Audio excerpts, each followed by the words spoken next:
Good morning sa liwat. Kaagdalayawan ang Ginoo sang oportunidad nga padayon kita nga makapangalagad. As what I've said, there will be no prayers in heaven. There will be no evangelism or soul winning in heaven. There will be no tithes and offerings in heaven, but still there will be worship in heaven. And I pray that we can develop that desire and that longing to truly worship God from the heart. You know what? There are many people who are in churches in this at this very moment. And a lot of people may be coming in the church with a different motives. Ang iban sa ila para siyempre pakita lang nga para masing ganon nga may reliyon, hindi siya irihis. Ang iba na ara sa simbahan bangod nga bago ang bayo. Ang iba na ara sa simbahan para makita ang iya nga tweetheart. Para different motives. But as Jesus said to the woman of Samaria, that sila niya, the Father seeketh such to worship Him. And they that worship Him must worship Him in spirit and in truth. And I believe that we all understand why we are here.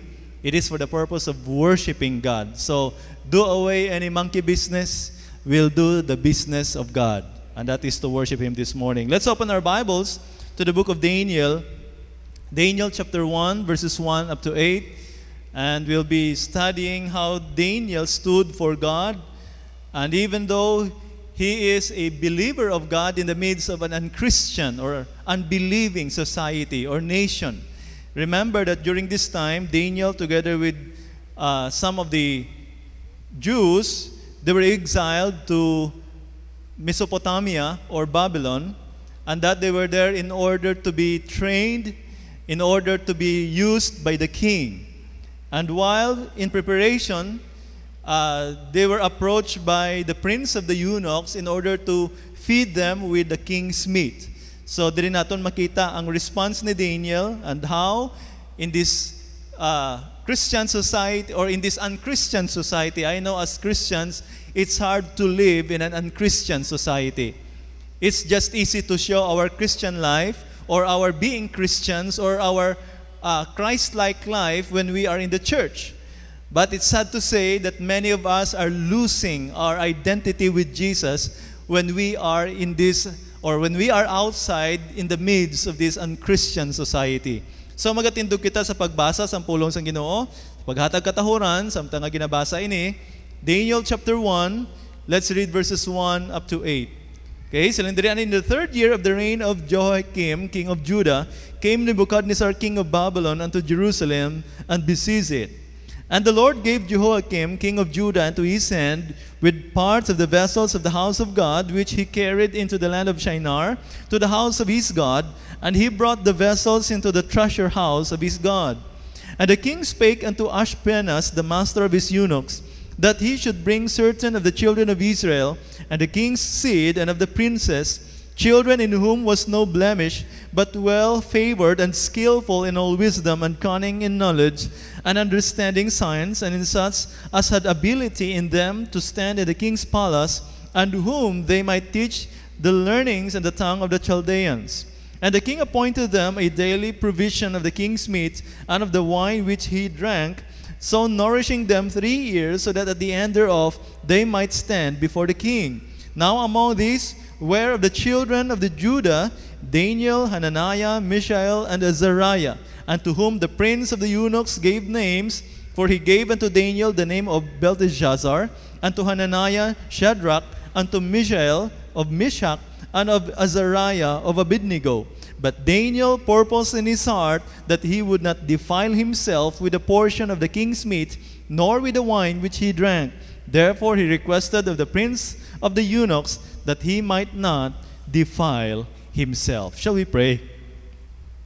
We thank you, the Heavenly Father, for giving us this wonderful opportunity to always consider your word. We know, Lord, that your word is a treasure. It is our guidepost. It is our map. It is our manual. And Lord, we thank you that through your word we can be guided accordingly to live in the midst of this unchristian society.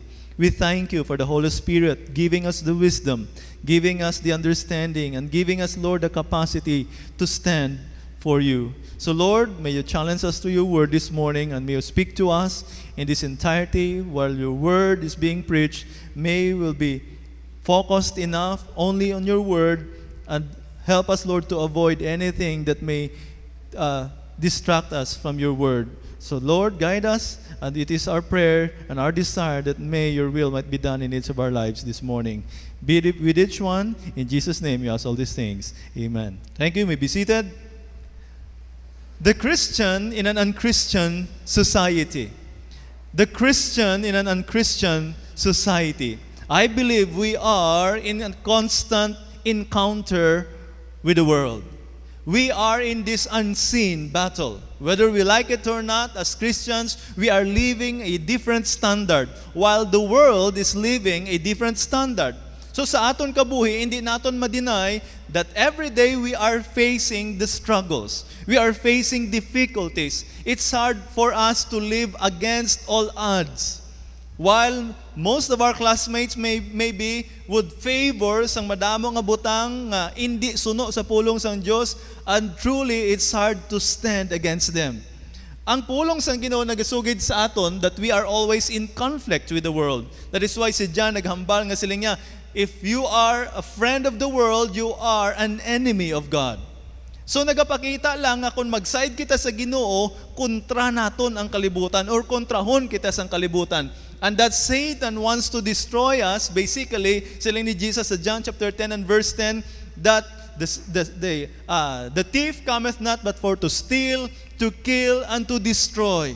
Ang goal ni Satanas nga gubaon ang aton kabuhi. And that when we lose our saltiness, siling ni Jesus, when we lose our light as lights of the world, when we lost our saltiness as salt of the earth, then siling ni Jesus, we are good for nothing but to be thrown down and be trampled under foot of men. So kung madula ang aton pagkakristohanon, madula ang aton identity with Jesus Christ, ano pang aton pulos? I believe, importante ang pagkabuhi bilang tumuluo sa sining hindi tumuluong nga sosyedad o kung kalibutan. And Satan wants to defeat us. Satan wants to discourage us. Our enemy desires to put us down. That is why usually ang ginahimo ni Satanas is that he would implant the seeds of doubts, telling us that we are nothing. Telling us that we are powerless against the world. But remember, God is with us. Kag siling ni Apostle Paul, Ephesians chapter 6, verse 11 and 12. Siling ni Apostle Paul niya, we are fighting against flesh and blood, not against flesh and blood, but against principalities, against the rulers and the darkness of this world. So nagapakita nga ang aton adlaw-adlaw nga pagkabuhi, nagaatubang kita sining conflict. And I believe we are facing many struggles, many issues, trying to put us down or trying to pull us away from the Lord. And it is our desire that we can truly stand for God as we live another day or one day at a time. So, dapat naton tandaan nga ang aton kabuhi, ginabuyok sining kalibutan. And as what I've said, sa gusto naton kag sa hindi, naga-engage kita sa sining ginatawag Christian battle or battle against the world. Now, allow me to share just two important points this morning wherein we must look at ourselves in order to be on guard. Agod nga hindi kita mapirdi sang aton kaaway, we need to be very careful as we live from day to day. Number one is the lure to compromise. This is what the world is doing in order to destroy our Christian lives, in order to lose our identity with Jesus. The world and Satan is luring us to compromise. When we say lure, ginapaunan, ginaganyat para nga mag-compromise o kung para mag-give in sa sistema sining kalibutan. You know what? In our text, Daniel chapter 1, verse 3 to 7, here it is very clear how Nebuchadnezzar planned for the Jews, ining tawag nila may mga dugo. May king seed o kung meaning may mga royal blood that includes Shadrach, Meshach, and Abednego and Daniel in order to be used as advisors. The king needs an advisor, especially with regards to tawag nila mga dreams, interpretation of dreams, or mga skillful silindri, mga maalam, and silindri cunning in knowledge and understanding science. King Nebuchadnezzar recognizes the capacity of these Jews to know and understand about the future. That is why, silindri, the king intended for them to be fed and be trained 3 years until the time that they are ready to be presented before the king. But you know what? Special ang treatment sa ila. They were exiled to Babylon, being slaves, but they were given special treatment. That according to verse 6, or my verse 5, that they were given daily provision according to the king's meat and the drink which the king drank. Kung anong ginainom sang hari, kung anong ginakaon sang hari, amo man ang ginpakaon sa ila in order for them to be prepared physically, agod nga mangin healthy, kag worth sila nga i-present sa hari. But you know what is the lure in this aspect? Simply because the king commanded of something which is contrary to what Daniel and Shadrach, Meshach, and Abednego believed. Let's take note of this command. When the king gave the command that they must be given provision according to the king's meat and the king's drink, ang command sang hari, let us remember that it is final. No one can turn, no one must disobey the words of the king. During these times, the king's word are considered to be the voice of God. It is final. That means they are considered emperors or kings and to the point of recognizing him as a deity or Diyos. Ginapaka-Diyos nilang hari isang una. So that means kung ang hari maghambal, okay, amuning ipakaon sa ila, amuning ipainom sa ila, no one can just simply turn down that order. So remember, the king made a final command that they must be fed with the king's provision. And of course, since they are considered the most powerful men on earth, they who violate them will be punished by death. Siling dira sa verse 10, katuan naton, still in chapter 1, siling dira when Daniel approached the prince of eunuchs, nga siling nga hindi kami magkaon. Ano ang sabat sang prince ang eunuch? There is a verse 10. And the prince of the eunuchs said unto Daniel, I fear my lord, the king, who hath appointed your meat and your drink. For why should he see your faces worse liking to the children which are of your sort? Then shall you make me endanger what? My head to the king. That means, ining prince ang eunuchs, bilang supervisor sa mga eunuchs, sila niya, kung akon i-disobey ang hari, you are putting my head in danger. That means, you are putting me in a position wherein I may lose my life.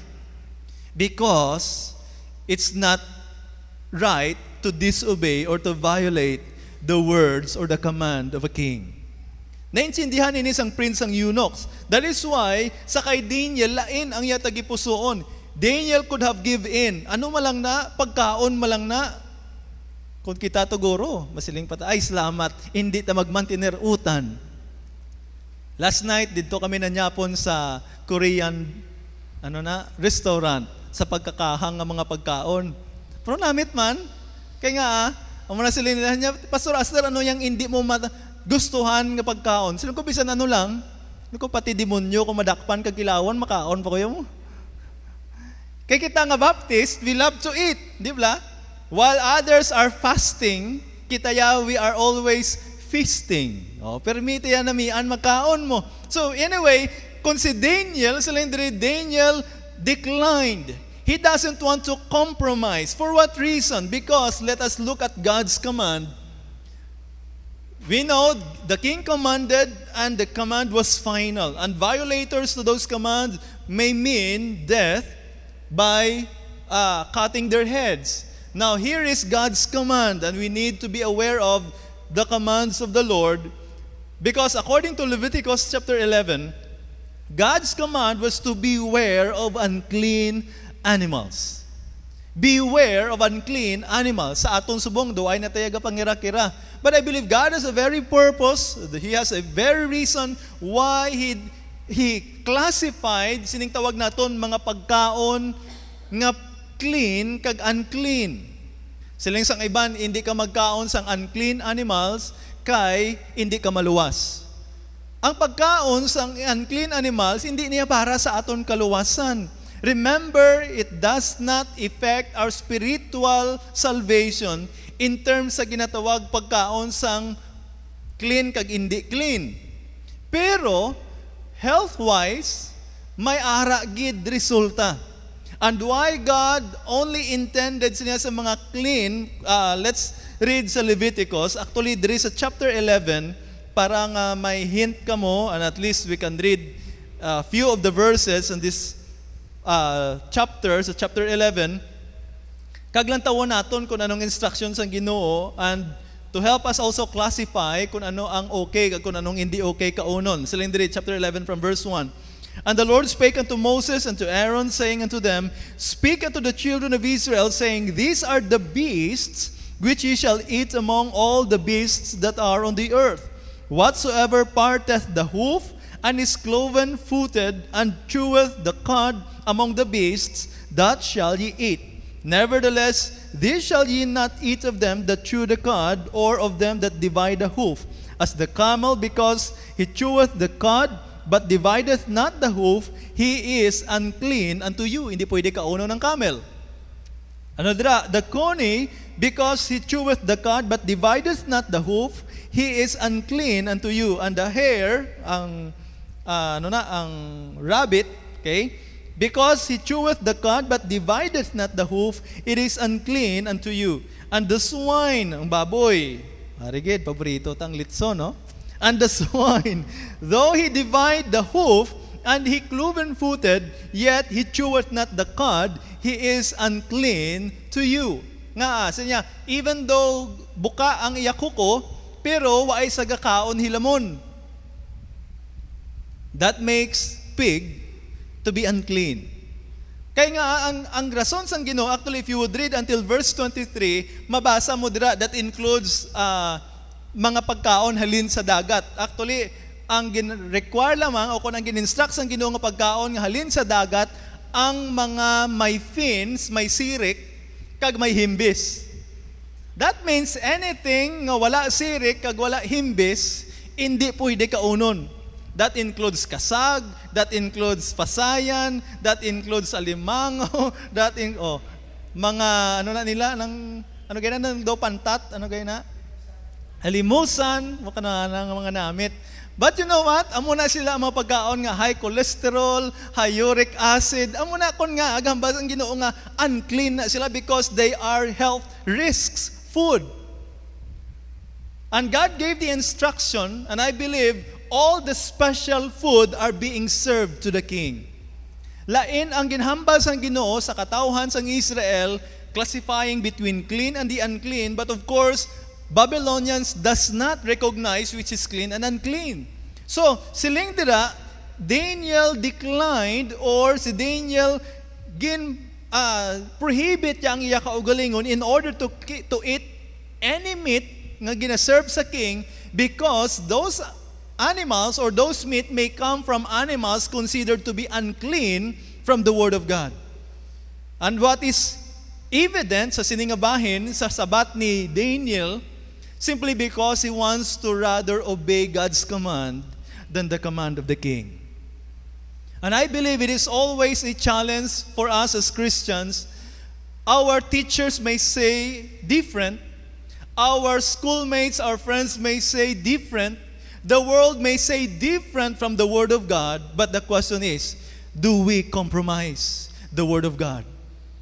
Madamo sa aton, masaya, anyway, why man di si pastor, why man sang iban nga tumuluo nga nakakita, may isa ka parent, actually she's a Christian parent, nga siling niya, ang iya pastor, nagkaon sila kuno kay do may halad, may child dedication, ginhiwat sa isa ka hotel, isa ka restaurant. Pag kinaon na, ang pastor, Nakita niya sa piyak nga lamisa nga may nag-order sang beer nga ga-ice-ice gid. Ti sila niya sa iya mga members nga ara sa lamisa, sila niya, kung mag-inom ko sina, masandad ka mo ayhan? Nya kung mag-inom ko sina, kanya kayo daw na namian gid sa sang nag-ice-ice nga beer. Nya kung mag-inom ko sina, masandad ka mo ayhan? So nagsabat ko noon ang isa ka mother nga sila niya, nya busi mo pastor ay. Amo lang hambal, pero niya after sa to sa paghambal niya nagsaylo ko lamisa. Nya way ko kabalo kon ginag-inom gid sa kon wala. Pero sa isang amo nga mother, also a Christian mother niya, but after niya the pastor said the words, nya nadadulaan ko gana. Aw sa isa ka botelya beer nga naga-ice-ice. Ma-compromise ka? And now there are those who ask me the question niya, what about ining red wine? Red wine of course is made of grapes. And of course, there are health benefits kung mag-inom ka sang red wine.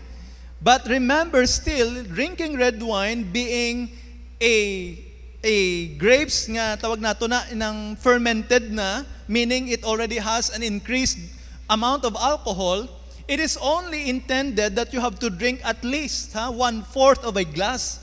Hindi na siya intended nga magbinaso na, that is different. That is why ang ako niya conviction is this. There may be some health benefits out of the red wine. But I always make sure never to drink red wine for the purpose of not offending anybody. I may offend somebody if I would drink that red wine. Kaya nga, red wine man na, may health benefits man, pero being wine in itself, it may be misunderstood or it may cause offense to others. So I always make it sure nga wala, nga kung wala sang may ma-offend by simply drinking a quarter of a glass of red wine. Make it safe.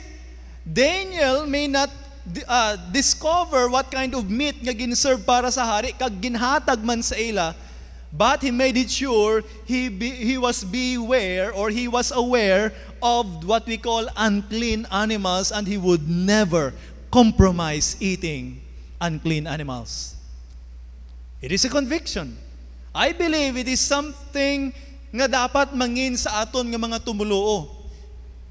Let us remember that God wanted them also to abstain from meat offered to idols.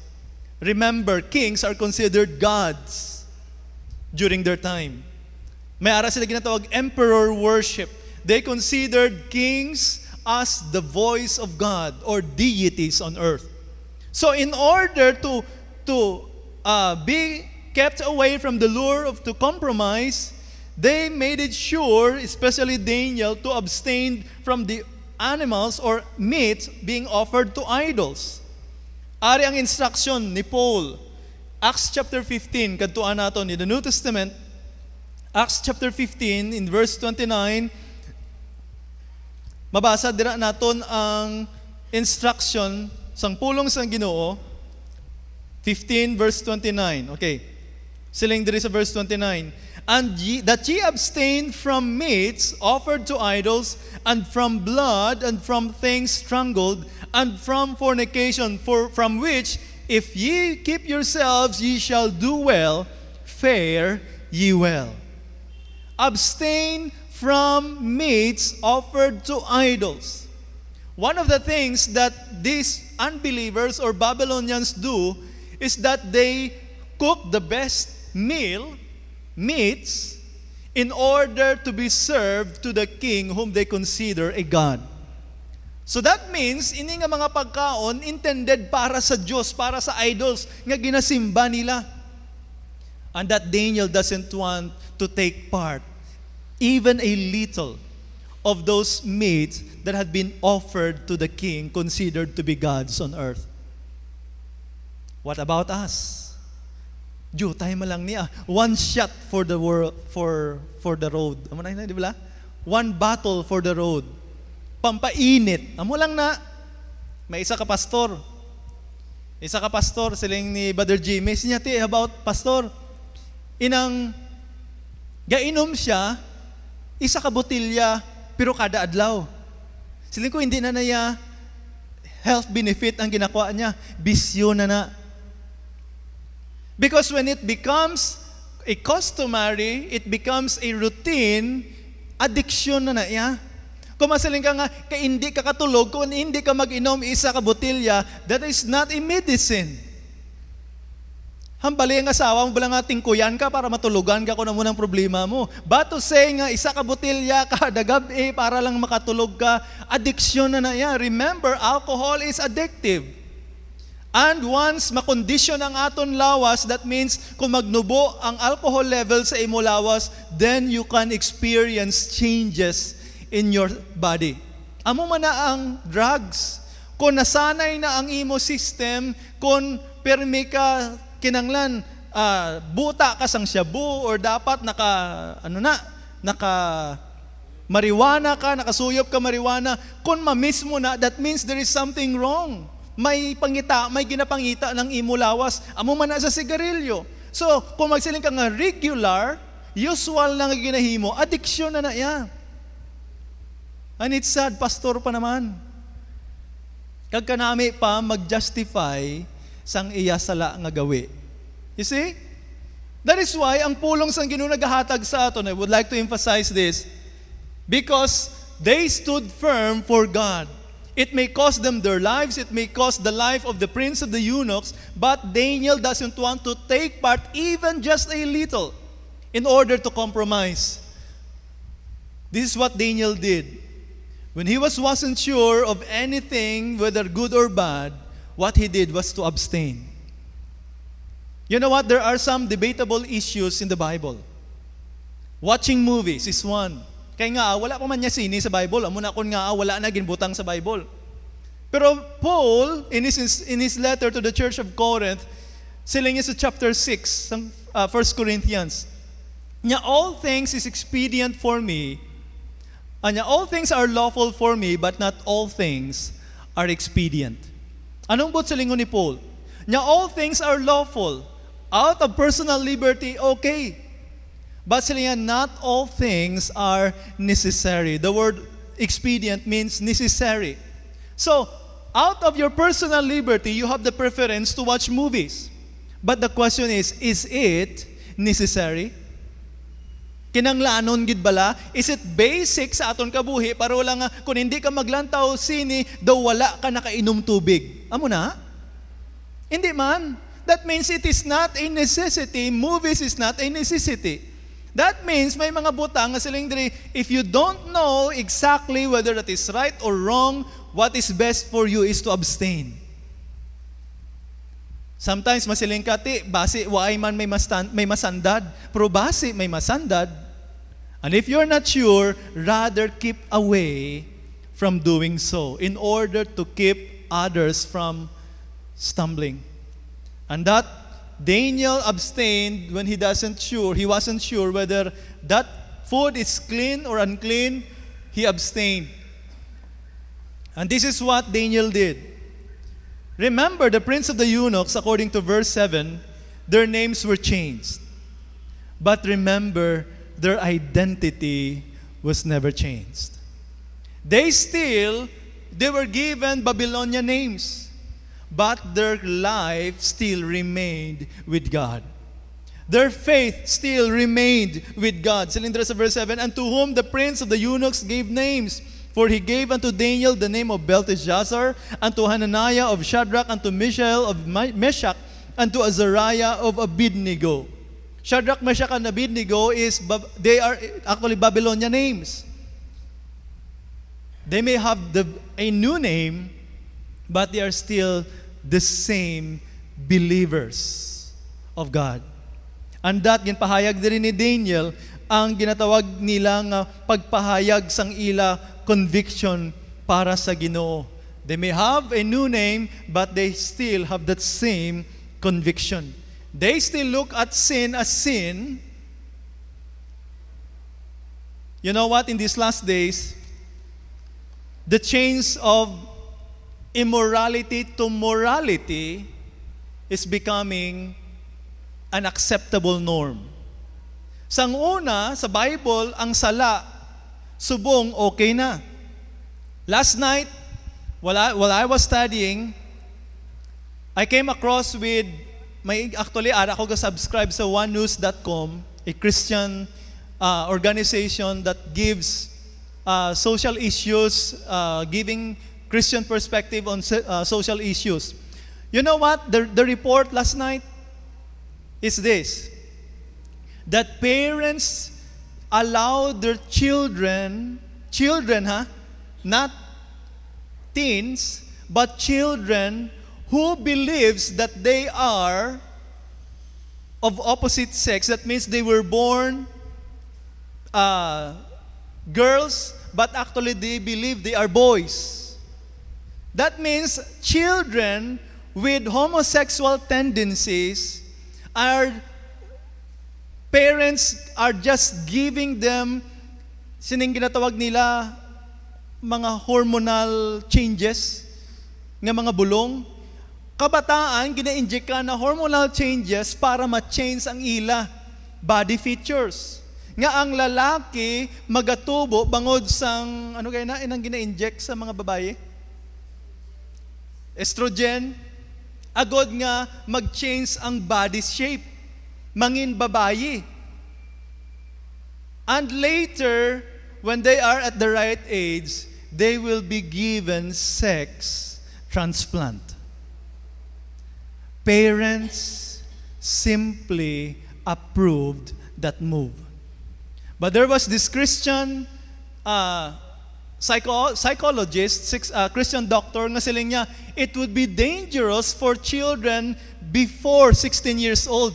Nga tagaan na sina nga mga bulong. Siling niya, their bodies which are still growing and developing, kung butangan mo sina nga mga bulong, it may cause side effects. But you know, because of the perversion of the mind, it's not the children actually, but I believe it's the parents. And you know, that is already an acceptable norm in these last days. Another country or another state in the U.S., again, just allowed same-sex marriage. New Jersey, again, I believe early this week, the Senate just approved same-sex marriage in New Jersey, becoming larger and larger in scope, and the world just simply look at it as something which is still right but wrong in the Bible. So as a result, silindiri, when Daniel, Shadrach, Meshach, and Abednego declined to compromise, God had proven to them, and according to the following verses later sa aton nga text, here are the results. According to verse 15, let's go back to Daniel chapter 1 and verse 15. Silindiri, and at the end of 10 days, their countenances, appeared fairer and fatter in flesh than all the children which did eat the portion of the king's meat. So, ari din ang result. Just 10 days after that they choose to eat vegetables rather than meat from the king, they were fairer and fatter. God had proven to them nga ang ginatawag health is not really from the food that we eat. Don't you know that? Even though masing kitati, nagtambok na siya bangod sang ginakaon niya mo. But being fat doesn't mean you are healthy. Looking bigger in stature physically doesn't mean you are already healthy. Why diri yan nagasayod nga kung nagsiling nga nagtambok ka, healthy ka na. Damo sang gapada nga hindi man healthy. Di ba? Damo sang niwa nga way pagani ka masakit, pero damo sa mga siling mo mayo ang lawas pero gabalik-balik sa ospital. But simply because health is from the Lord. And I always believe that it is God who gives health. Regardless nga kung ano ang ginakaon mo, nga siling bala nga, muna siling naton, kisa gina-charge ta sa pagkaon, gina-charge ta sa gatas, agod nga siya nangin, ang promil, gifted child. Why kung naiyagapati isang gifted child? Nga kung nag-inom ka promil, mag-gifted child ka. Why kung nagapati? Nga adamo ta gifted children sang waay pa man ang promil. Hindi ayan. Di ba? Why pa na naimbintuhan ang promel? Damo na gifted children. Nga sa una, liberty kondensada malang ang ginainom sa mga kabataan. Suam, di ba? Nga damo man sang ga-excel. Subong ara na ang promel, sila nila mga full sang vitamins, kag minerals, may mga pyramid, ano pa na nga content, well-balanced nga mga gatas, pero lang tawang aton kabataan. Damo sa mga failure man gyapon sa damo man gyapon sang 70 sa ila mga subjects. Damo man gyapon sang silimo daw mga gaduhong lang, daw mga ungo. Sabog, nibla, no? Daw mga sabog nga kabataan. Kaya nga amasin ka sa pagkaisog pa, sinila nga ang mga kabataan nga nasagod sa gatas, nga akaisog. Gapanungay sa ginikanan. Kaya nga, ano ba lang, ginainom niya haw. Yes, ang sapat. Amo na nga damo sang kabataan nga sapat-sapaton, batasan. No wonder.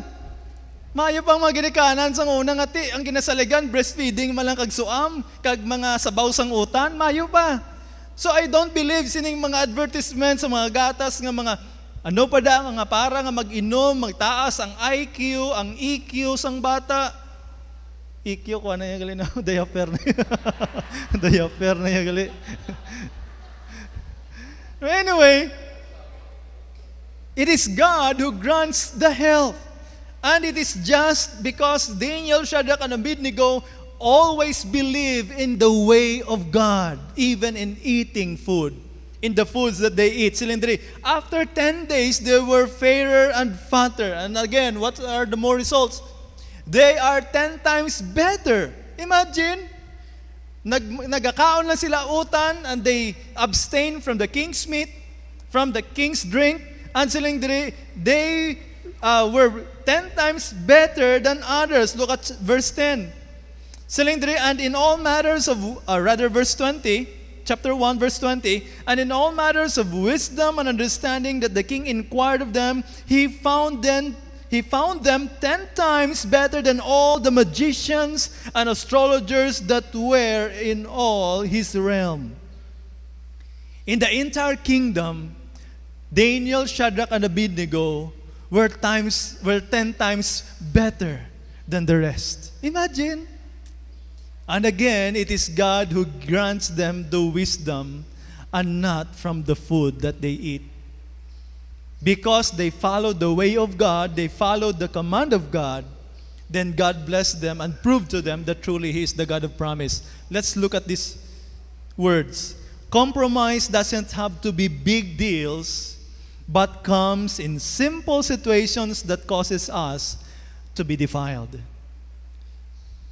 You don't have to drink isa kalapad nga tanduay parang ay nag-compromise ko.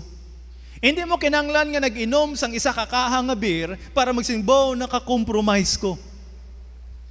Compromise doesn't have to be big deals, but in just simple and little things that you can be defiled. What is food? What is drink for Daniel, Shadrach, Meshach, and Abednego? But his desire, according to verse 8 of our text, that he desired not to defile himself by the little things that was offered to them. Number 2 and last, not only the lure to compromise, but the move to destroy our faith. The move to destroy our faith. Ari ang ginhimo sa ila. After 10 days that they presented to King, actually, napatay si King Nebuchadnezzar, then the King Darius followed as the next king of the Medo-Persian Empire. King Darius, actually, amo ni siya ang naghatag sang order still to Daniel. And let's go to Daniel chapter 6. Daniel, being now the top presidents among the presidents of the King Darius, made a plot in order to kill Daniel. So according to chapter 6, if you would read verse 4 up to 10, the king made a decree by the suggestion of the other precedence that no one must made a prayer within that span of 30 days. Wala gid sang may mga muyo except for the King Darius. So ari ginhambal nga ang order ginhatag. King Darius' order was no prayer that must be made within 30 days. And that same order, being the order of the king, the most powerful man on earth, is that the penalty to those who would disobey would mean casting into the lion's den. A serious death penalty. Sang una, may ara gina sila yung mga trained lions, mga pagutuman nga mga leon. And remember, ang gutom nga leon, bisan sin oy butang mo da gusabon niya na. That means no one can be saved if that person will be placed into that lion's den. But let's look at Daniel. Okay? When he stood firm in his faith, this is what he did. According to chapter 6, the phrase, as he did aforetime, mabasa naton. Okay? Let's look at chapter 6, okay? Verse 10.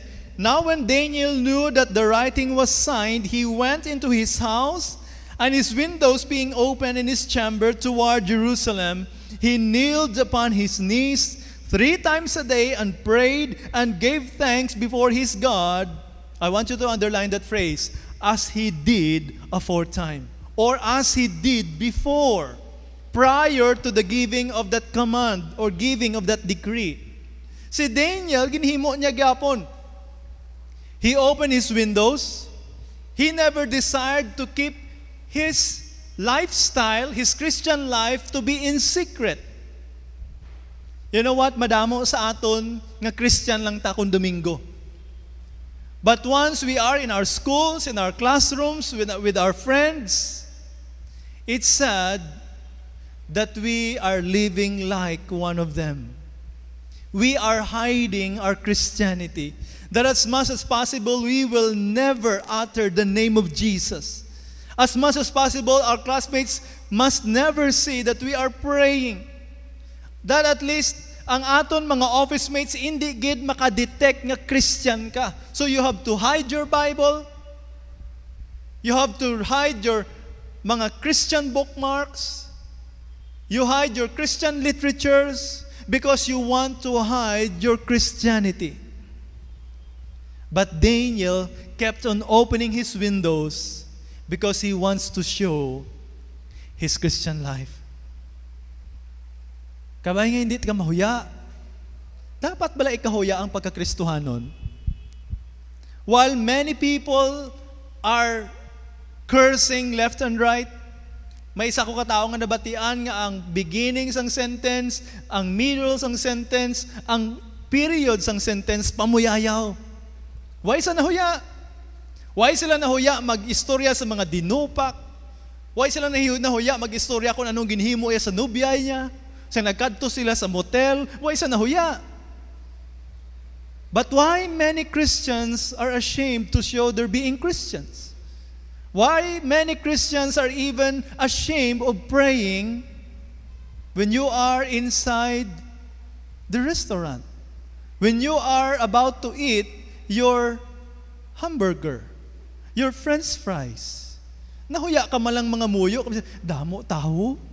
Nga nahuya ka? Dapat bala na ikahuya? Is it something that you need to be ashamed of to show to the world that you are thankful for what God has provided you? Hindi na dapat ikahuya. Daniel, he opened his windows toward heaven in order to give thanks.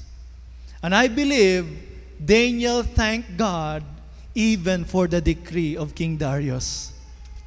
He was thankful that even in the midst of suppression, in the midst of pressure, Daniel can show that he is a believer of God. Kung diri siguro sa sininga tinion, kung may magsulod diri nga may machine gun, ka magsiling nga, ang tanan nga Christian patyon. Maisip kami, up to 10. Kag ang tanan nga hindi Christian, gwa. I don't know kung sinong mabilin sa sininga building. Di ayhan? Oh, siguro damo masilinga, ako gapa Christian lang ko ya. Ako bisita lang ko di, pero ang ngalan niya ara gina sa church roll. Bisita lang ko diya. I believe that would change our minds. That would change our minds. But Daniel opened his windows and look at his gesture. He knelt. He knelt, Zilindra, 3 times a day in prayer. As usual. Wala niya gin-inhibit ang kaugalingon nga nagsilinga, baw may decree da kululbaan kinanglan once a day na lang ko mga muyo. Or, hindi na lang ko magluhod para hindi sa kabalong nga pangamuyo ko. Medyo pa-as if lang blaw. Di pa sandig bro, gali ka pangamuyo na. He could have changed his gesture. He could have changed his position. Damo sa aton nga nahuya ka kay damo tao, samtang gapanghimos ka sang imo lamisa halin sa tray nga ginserve sa imo, samtang nagasaylo, Lord, thank you for this food. Why kagapyong sa imo mata, you are not even mentioning or uttering words, but silently gapangamuyo ka because you want to hide that you are praying. Kapa as if ka lang, gagapangamuyo ka. You know what? Daniel still kneeled to pray. He never changed his position. And that's Indra, he prayed 3 times a day. The same as he did before. He prayed 3 times a day. Ayhan kung magsiling si President Pinoy, okay, I declare ang pagpangamuyo, waay na sa may mga muyo sa Pilipinas. I believe damo sang Kristiyan magsilinga, ay salamat. Hindi na ta required. Hindi na ta obliged. May excuse na ta sa Ginoo kung nga hindi ta mga muyo. You know what? When one of the survivors sa Iron Curtain sa Russia, actually a Christian minister, he was imprisoned for 9 years and they undergo torture, severe tortures inside the Iron Curtain. Kaya sila niya, do you also pray? Do you still pray while inside the prison? Sila niya, yes. Sila niya, when we had been tortured and experienced so much pain, niya the more nga nangin faithful kami sa pagpangamuyo.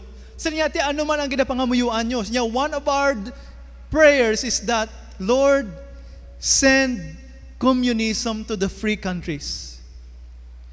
That Christians in those nations may value the beauty and the seriousness of prayer. Kay tuod gid man, kung may problema ta hindi ba lang nga kanami sang aton pangamuyo. Kung gabalatian ka hindi ba lang nga kadalom sang aton pangamuyo. Pero kung damo ka kwarta, wala ka balatian, you have everything, sadya, anong usual? Lord, thank you. You know what I mean. Amen. Amo na lang na pangamuyo ta.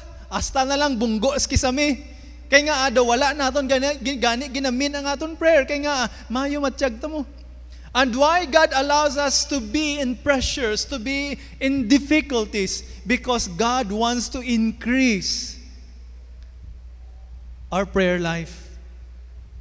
Nga ma-increase ang aton pagpangamuyo. When Daniel heard the decree that no man must pray within 30 days, Daniel, as he did before, still prayed 3 times a day. And you know what was the result?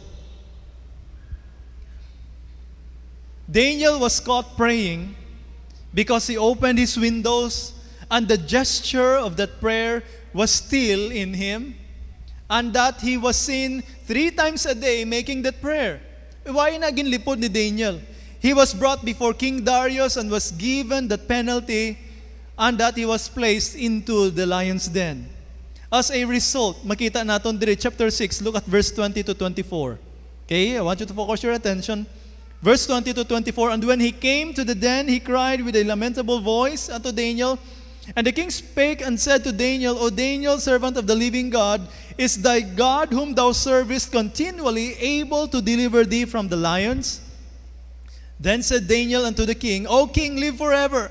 My God has sent his angel and has shut the lions' mouths, that they have not hurt me, for as much as before him innocency was found in me, and also before thee, O king, have I done no hurt. Then was the king exceeding glad for him, and commanded that they should take Daniel up out of the den. So Daniel was taken up out of the den, and no manner of hurt was found upon him, because he believed in his God. I want you to underline this last phrase, because he believed in his God. And the king commanded that they brought those men which had accused Daniel, and they cast them into the den of lions, them, their children, and their wives, and the lions had the mastery of them, and brake all their bones in pieces, or ever they came at the bottom of the den. You know what? God proved to Daniel that when Daniel was placed into that lion's den, God sent his angel to protect him. What a wonder. What a miracle as a result. And I always believe, according to Hebrews chapter 1, verse 8, that whenever God's children are in danger, that God is sending his ministering spirits in order to keep us safe. And Daniel has experienced that when he was about to get hurt by the lions, hungry lions. God sent his angels in order to protect him. And you know what? The angel did, according to chapter 6, verse 22, the angels shut the lion's mouth. I don't know kung paano naging himo sang angel. Base may ara siya busal nga ginbutang sa kada leon, nga hindi sila makanganga, bangod sang busal, ng busal bla sa mga ido. Oh. Or, ang akon sina interpretation, simple lang mo. The angel talked with the lions and instructed them, if you will not eat this man, you will feast tomorrow. Kung hindi nyo ni pagkaunon, ang isa lang kabilog, magsiling ka, kung may 20 kabilog leon, isa lang kabilog, imagine na, ang share nyo bala? Ayhan, mas tag-isa lang kakamot or tag-isa kahiwa ni Daniel kung kaunon nila si Daniel. Pero siling ni Daniel ari ay, o siling sang angel ari ay, kung hindi nyo ni sa pagkaunon, kag agwan tahon nyo ang inyo gutom, laway lang kamo da, samtang ginatulok nyo si Daniel. Laway lang kamo. Kung hindi nyo sa pagkanon hasta buwas, maga-fiesta kamo, kay damo ang naaman para sa inyo. Ahay ang mga leon do gintorture man bilog nga gabi nga, tulok lang kay Daniel. Waay gid may nagusab kay Daniel. Hulaton ang buwas kay ti mafiesta sila. And that is why when Daniel was taken out of that den, siling those who made that plot, meaning presidents, actually, they are with high position. Ining mga tawong ginhulog, hindi lang sila, even though wala ginhambal ang ilan number, but they were presidents sang Babylon. Kag siling their children and their wives. Why matutani labot ang ila kabataan? Why matutani labot ang ila mga asawa? But you see, their families were cast into that lion's den, and according to verse 24, that lions had the mastery of them, and their bones were break to pieces. Every time nga may magdapat dito sa buho sang leon, gusab sang mga leon. Ayhan siling sang angel te, kaya waay nyo gintandog ang anak sang Diyos. That is how God would protect His children. That means we don't have any reason to be afraid. And if we are being confronted with commands or orders which is against the command of God, we must never be afraid. Hindi ka dapat mahadlok sa tao. The same answer given by Peter to those religious leaders of his day, written in the book of Acts, they were commanded to be silent about the preaching of Jesus Christ. Anong sabat ni Peter? Sabi niya, we will rather obey God rather than man. And I hope we must have the same conviction and never our faith to be destroyed by the world. And of course, the result was Daniel was able to change the mind of the king. According to verse 26, ari karon ang command sang hari. I make a decree. Remember, previous to this, King Darius made a decree that no one must pray within 30 days. Ari karon ang second decree, verse 26. I make a decree that in every dominion of my kingdom, men tremble and fear before the God of Daniel. For he is the living God, and steadfast forever, and his kingdom that which shall not be destroyed, and his dominion shall be even unto the end. He delivereth and rescueth, he worketh signs and wonders in heaven and in earth, who hath delivered Daniel from the power of the lions. So this Daniel prospered in the reigns of Darius and in the reign of Cyrus the Persian. You see how God changed the mind of the king.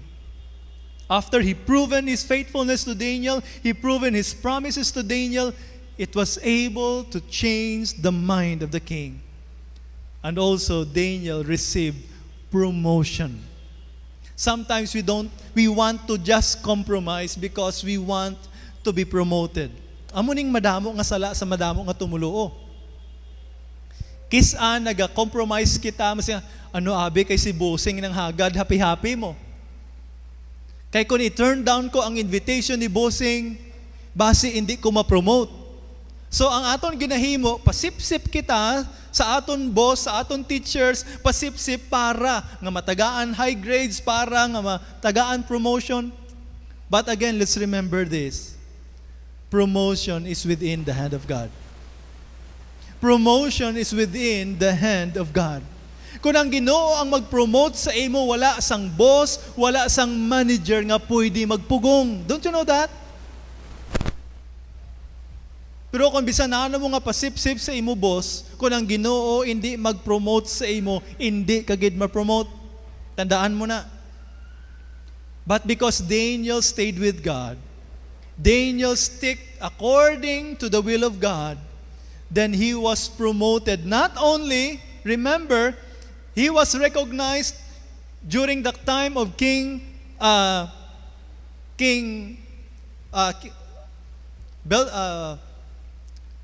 ang king sang Babylon nga una, si King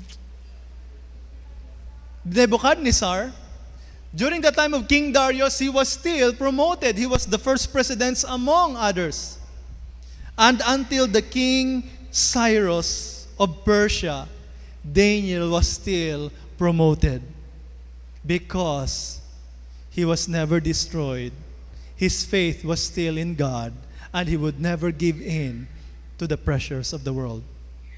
It's hard to live being a Christian in the midst of an unchristian society. But let's remember, Daniel withstood and he received God's favor. And he was able to be promoted because he stood firm in his faith with God. Let us never compromise. Kung ano man ang introduce ang kalibutan, nga style sang pamayo, ano man ang introduce ang kalibutan, nga mga uso, never compromise your identity with Jesus. Because that's the only way we can show to the world that we are different because we are in God. And I hope and pray that while your office mates and your classmates looking at your life, they can always see Jesus in you. Not a plastic Christian, but a true Christian because of your Christian life. Magatindog kita. We would like to praise and thank you, the Heavenly Father, for your words, for your message, and for your challenge. Truly, Lord, you have seen the hardships and the struggles of your people while living as your children in this unchristian society, in this unchristian world. But we thank you for giving us the example, Daniel, Shadrach, Meshach, and Abednego, and how they are being bombarded with pressures. But Lord, we thank you that their conviction was to never compromise with the world. Salamat sang ila pagtuo, sang ila conviction, nga hindi nila i-change ang imo command. And Lord, we thank you for proving to them that truly you are the God who is in control. You are the God who promotes. You are the God who grants the health. You are the God who gives provision to all of our needs. And Lord, salamat nga maangko namon ini nga paghangkat kagabay ang amon kabuhi padayon nga kabuhi suno sa imo tinutuyo para sa amon. Lord, just remind us that we have nothing to lose if we would obey your word, if we would stay close with you. Salamat nga ma-challenge kami agud maghimo sang amon bahin, sang amon commitment suno sa imo pulong. So continue to bow down your heads, closing your eyes. We have to admit that the world is luring us to conform to the system of the world. But it is my prayer this morning that you have made up your mind and say, Lord, I will never compromise. Lord, give me the strength, give me the capacity to stand against the power of the world. Because Lord, I want to glorify you. I want to follow your instruction. I might be in hot water. I might be in the position wherein my classmates or my schoolmates would hate me. But Lord, I want to stay by your side because I want to glorify you more than anyone, more than anybody. Is that your decision? Would you commit that you will never compromise and that your life will always shine and that your saltiness will always give savor to those whom you interact every day? And you want to show to the world that you are a child of God. Is that your commitment? That is your hand. Come on. Praise God. Amen. I know it's hard. The Lord knows it's hard. The Lord knows the pressures. The Lord knows the hardships of living a true Christian in the midst of this unchristian society. But God will enable us. All we have to do is to stand firm, trusting Him. What about giving God the commitment that our faith will never be destroyed no matter what? Lord, increase my faith. My faith falters from time to time. My faith dwindles from time to time. And many times, I'm tempted to give in to what the world wants me to do, to the standard of the world. But Lord, increase my faith that I may be able to stay close with you every step of the way. Is that your prayer? Amen. Praise God. Praise God. Sa amon mga bisita, ayhan may desire ikaw nga gusto man nga magkabuhi para sa Ginoo. Apang ang sala nga nagagovern sa imo kabuhi, amuni ang nagahatag kaluyahon. Agod nga ma-failure ikaw, agod nga hindi nimo malabot ang imo desire para sa Dios. But you know, friend, there is only one way wherein you can have enough strength that you can be enabled, and it is only by the power of God. And it must start with Jesus, by trusting Him as your Lord and Savior. If you want to live a life for God, begin with Jesus. And I would like to challenge you this morning before we end. If you want to put your trust in Jesus, trusting Him as your Savior, just raise your hand. I will be praying for you. May harap bala? Anybody? Sa amon mga bisita, Pastor, I want to put my trust in Jesus. I believe I am a sinner. And I also believe that only Jesus can make me clean. He's the only one who can change my life. He's the only one who can make me complete. Just raise that hand as a sign that you want to make your decision for Jesus. Anybody? Before closing prayer. May harap bala? For the last time. Hindi ka mahuya. If you desire to live for God, you start with Jesus. And you ought to make Him a part of your life by trusting Him as your Savior. Anybody for the last time? Let's pray. Salamat Lord sa liwat sang imo ka. Paghigugma sa amon sa imo kabalaka, sa imo padayon nga pagpukaw sa amon paagi sa imo pulong. Salamat sa balaan nga Espiritu nga nagahatag sa amon sang kaalam agud hangpon ang imo mga pulong. And Lord, we thank you for challenging us.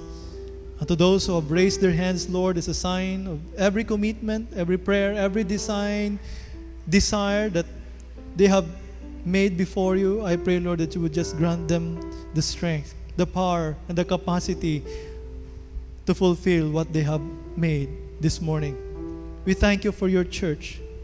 And it is my prayer, Lord, as their pastor, that they may always instill in their hearts and minds, Lord, that we are your representatives.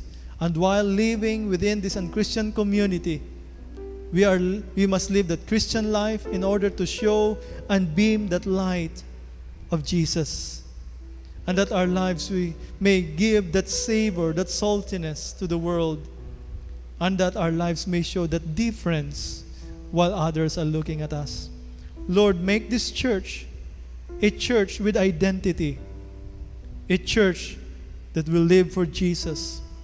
And a church that will serve our Lord and our Savior. We thank you for each one who have come, and our friends and our brethren who are with us online. Father, we thank you for all the blessings that you have given us through your word this morning. All glory and praise we give back to you. In Jesus' mighty name, amen.